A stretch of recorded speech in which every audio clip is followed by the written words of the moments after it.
All right, so I'm back right now and wanted to just show you what we're looking at here at the Russell Burgess Coastal Preserve area, the wetland. We had the sun come up way over here today. In the summer it comes up way over there. I've got video evidence of that. And I'm going to take us to the ocean right now. What we end up getting is the water just moves. It rises and falls. This will be like a rock drop. It's just what happens. Heavier is more dense, and it'll fall and sink. It's buoyancy. Even throwing a rock through the air, if you know, we can see how heavier falls. We can see that from the moss there on that rock and the slime that normally it's up quite a bit higher. I think I'll probably come on back here on my way back from the ocean. I wanted to see we don't have the whirlpools starting yet.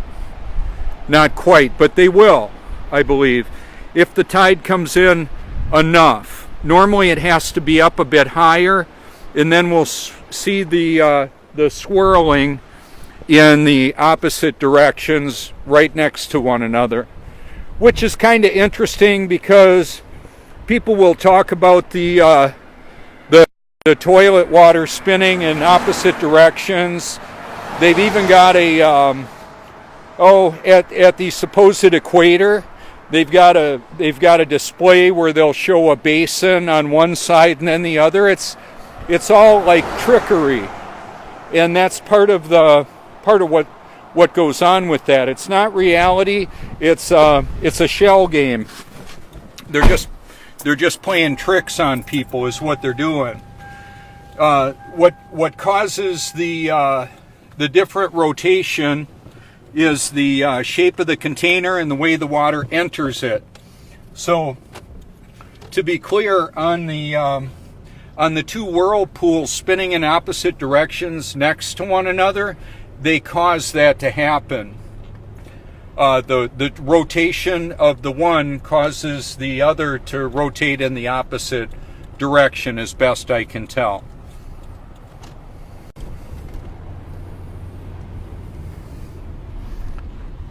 So earlier today, I started a rather long broadcast over at the Russell Burgess Coastal Preserve, which is about a quarter of a mile from the ocean.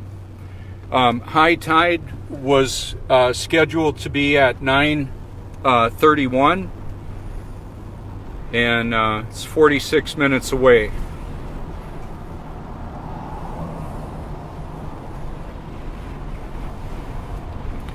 A lot of temperature increase and humidity happening, and that's why the road is getting darker in color. It's wet, but it's not raining. It's the cold pavement that's picking up the moisture from the air. It's just what it does.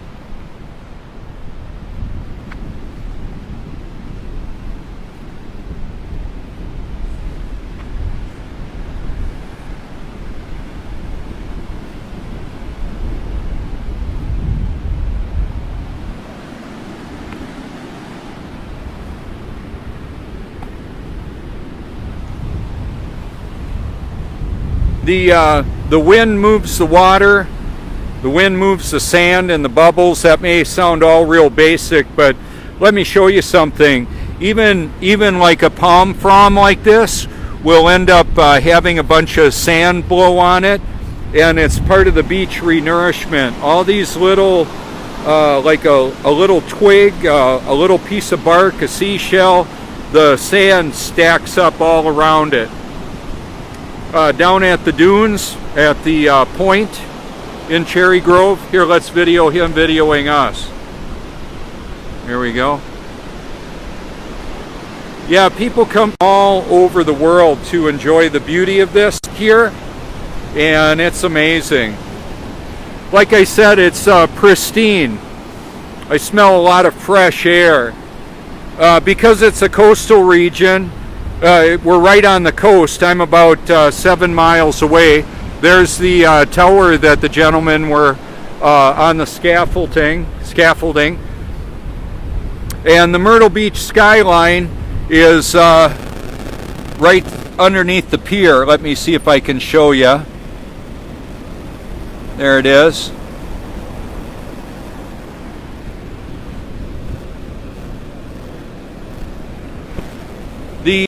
The beach renourishment was a fascinating process, showing high-powered diesel pumps and ships moving sand up onto the beach, like 1,500 dump truck load equivalent per hour. Got bulldozers all over the beach, under the pier, all of that. You might enjoy that.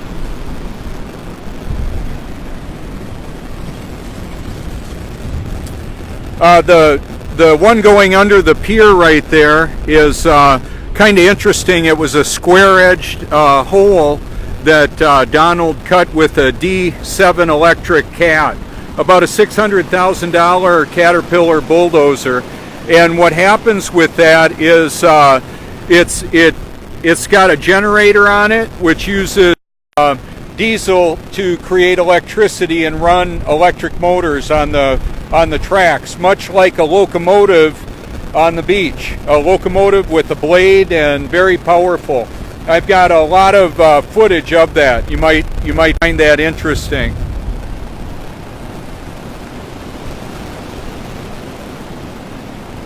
And one of the things that I hope you can see is the obvious no curvature. We're at about 6 feet and no curve whatsoever. Hey, good morning.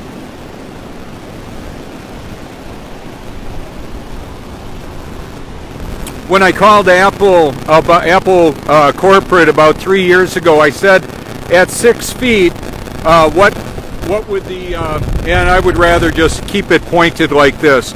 At 6 feet, what is the width of the view at the horizon, the vanishing point? They didn't know. I'm still waiting. I know that when I drop this down, there's no curve. None. Nada. It's not that it's much bigger than they're telling us. It's much flatter. It's much flatter than they're telling us. It's not a globe. We don't live on a globe. We didn't go to the moon, and we still got the monkeys. We still got monkeys! Yeah, we didn't evolve from monkeys. We're not a celestial sneeze, a godless cosmic Big Bang. Come on. It'd be like going next to a computer manufacturer that blew up expecting to get a computer. Not going to happen. A while ago, I built this up for them. I took my shovel and about 20 minutes to build a ramp there so they could drive it up and down instead of it tipping over on them. I'm glad that they have this here. I've done a lot of these broadcasts from this area. The Prince Resort has oceanfront condos for sale. And let me just walk on over and show you. You could go to the Hoffman Group if you would like to call and see about getting some real estate here. I don't do this for the money. I don't get any direct compensation for any of this. I do it because it's part of a good neighbor policy. I want more people to come here and enjoy this. So here you go.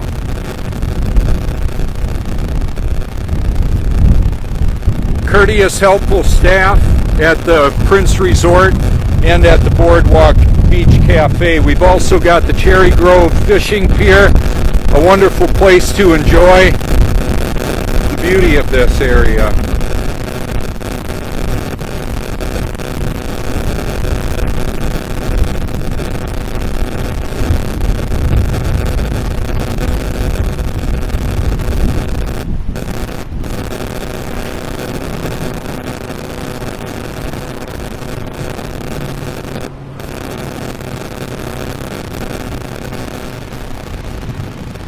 There's a swimming pool up on that deck. Now, yesterday I did my broadcast from the corner of that right there, showing the moon setting over there with the sun coming up over there. You can see it if you care to. So, to be clear, I'm an investigative journalist showing the reality of the world that we live in to help people see through the global lie. Yeah, all that flat water never conforms to a ball, folks. That's just the reality of that. It was kind of interesting. About a year ago, a guy came up to me, pretty wild-eyed on the beach, and he says, "Hey, have you found the second sun yet?" I still don't know about what to make of that. I know that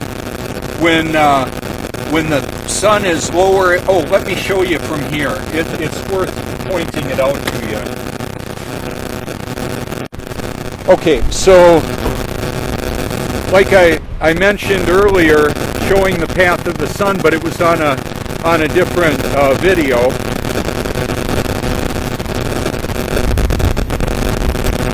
The sun came up over here today and will do this. And it'll set way over there. And then in the summer, it comes up way over there and basically does that. That's why it's so much warmer, up to 100 degrees with the same humidity. Yeah, big difference. It's a lot closer. The sun is hot. Puts off a lot of heat. That's how it works. Without the sun, we wouldn't have the evaporation, condensation, and precipitation in all its forms. Transpiration from plants, it would get cold and dead. And I was a dead man walking. Now I'm alive and glad for that. So let's go back around by the culverts over there and see what I can show you.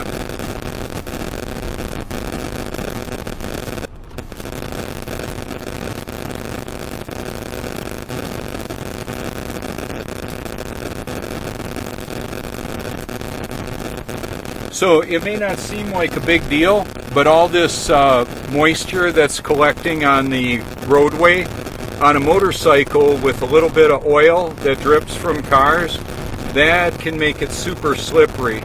What I mentioned on the broadcast is that I had a professional level motocross racing skill set. I never made money. You won't find me on the magazines. I've got some cool pictures, and it cost us as a family a lot of money to race.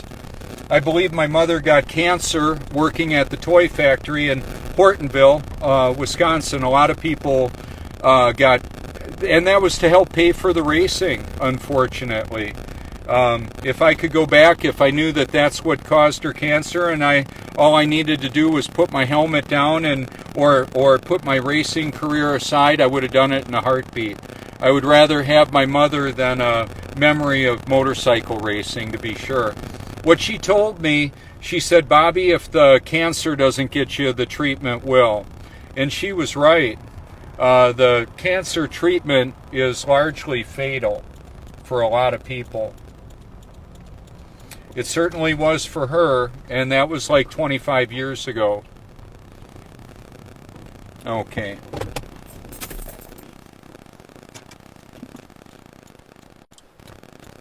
So we'll see how much the tide came up in that short amount of time.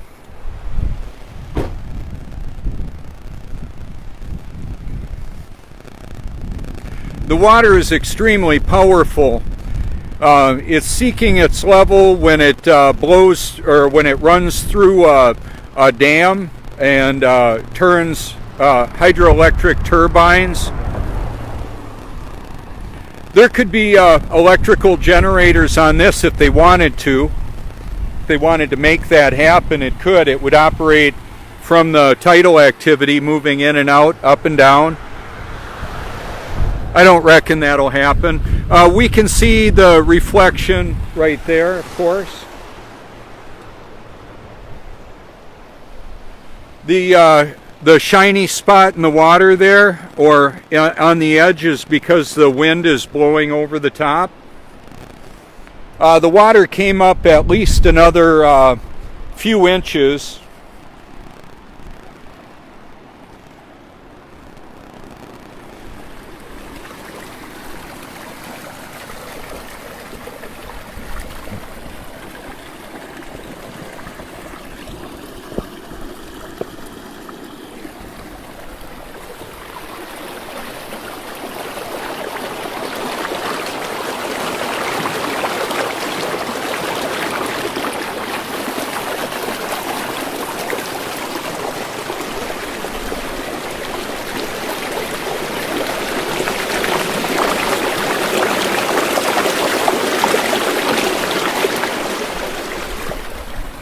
And the weight of the water and the power is amazing. Like if I were to drop in there, I would get blown right through there, scuffed up a bit, and come out the other side, I'm sure.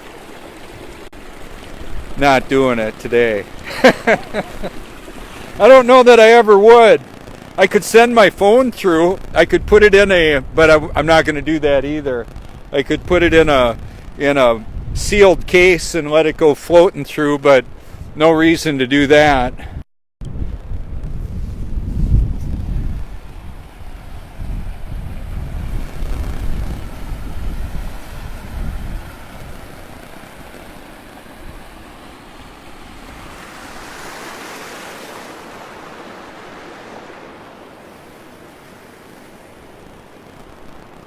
So as we evaluate information, how will we determine if it's accurate or is it true?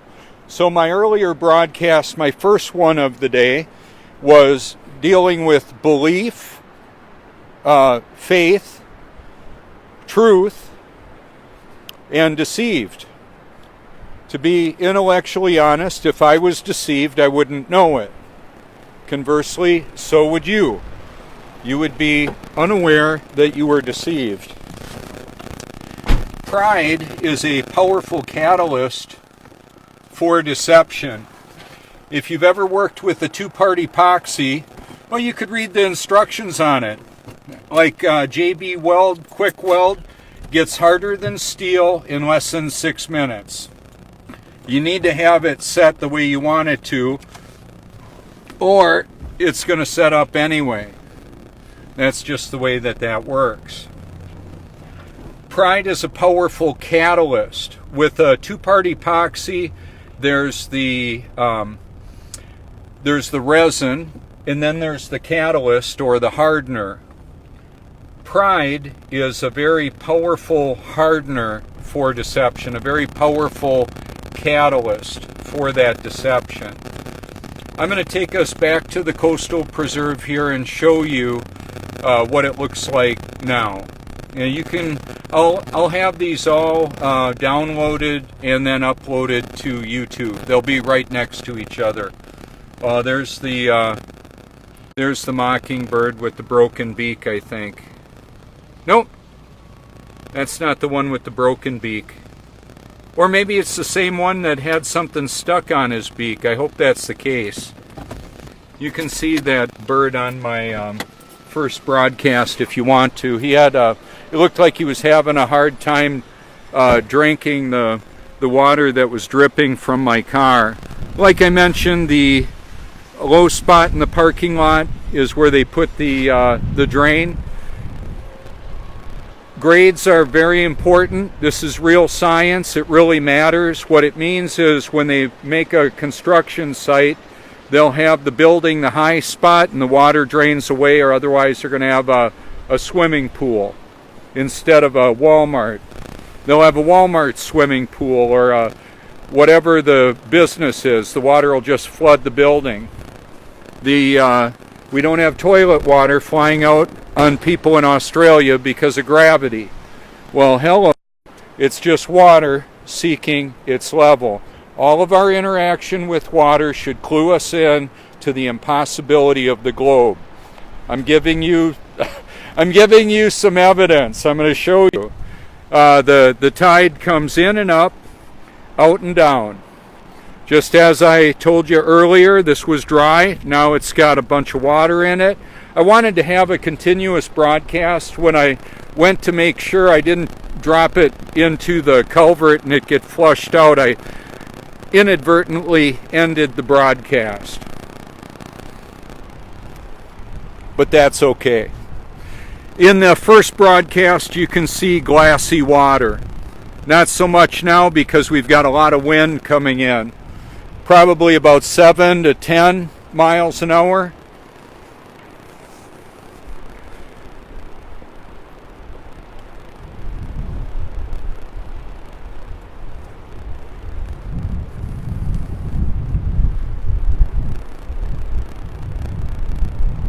As I mentioned in the first broadcast, I expected the water to come up the stairs, and there we are.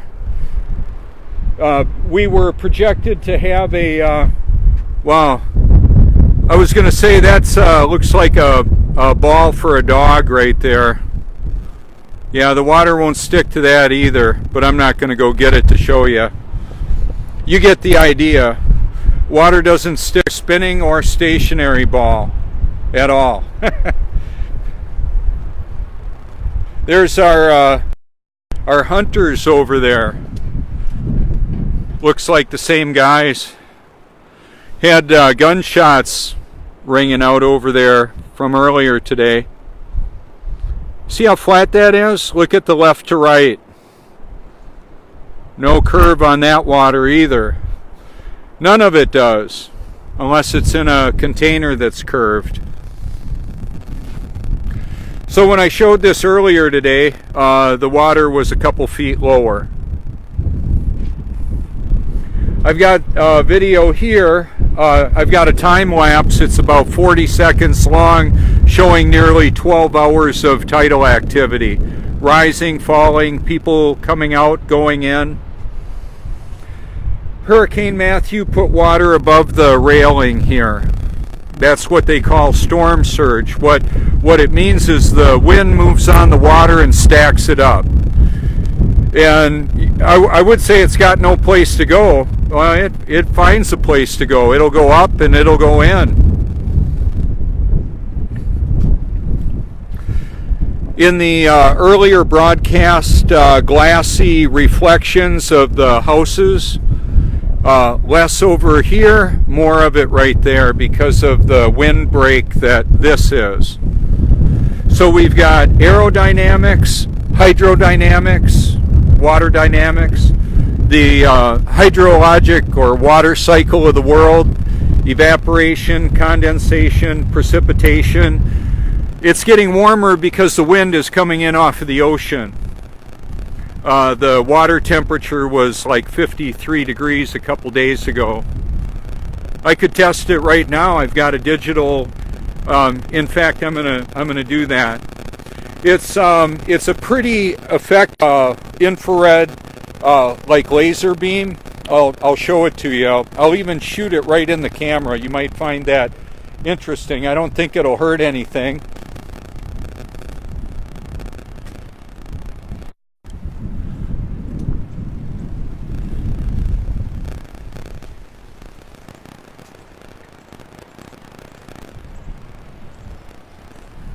One of the things I left on the counter, I put some hot water in a thermos that I left behind. I was going to show you the temperature and then show you the evaporation of it. Okay, so now I'm going to flip it around. Let's see, can you...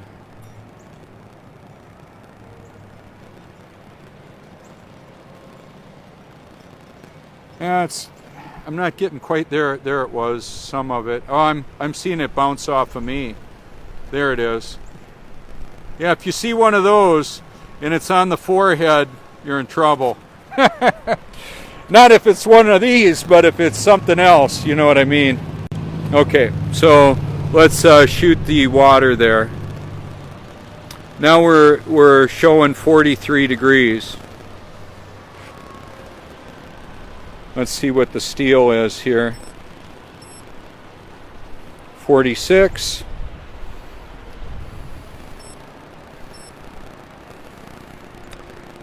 Now 41 degrees.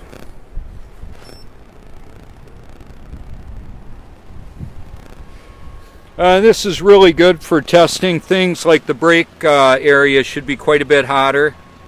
Should be, if I get to it. Yeah, a bit.